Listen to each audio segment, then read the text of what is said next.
पंतप्रधान म्हणाले की विरोधक म्हणजे महाविकास आघाडी किंवा इंडिया आघाडी हे भ्रष्टाचाऱ्यांना आणि घुसखोरांना रक्षण देण्यासाठी म्हणून, त्यांचा बचाव करण्यासाठी म्हणून पुढे आलेले आहेत. मग मला पंतप्रधान सांगायचे की तुम्ही महाराष्ट्रामध्ये याल तेव्हा तुमच्या आजूबाजूला जो दंभमेळा आहे, कुंभमेळा वेगळा, हा दंभमेळा आहे, दंभाचा. सगळे ढोंगी ज्यांच्यावरती भ्रष्टाचाराचे आरोप केले तो तुम्हीच केलेले. 70,000 कोटीचा घोटाळ्याचा आरोप तुम्हीच केला.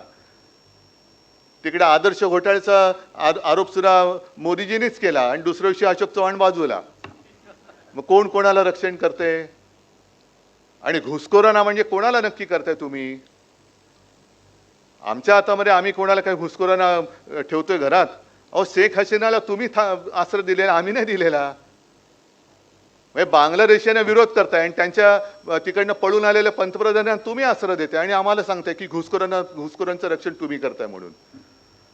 सगळ्या भ्रष्टाचारांना उपमुख्यमंत्री पद वगैरे बाकीची पदं, मंत्रीपदं ही तुम्ही देताय.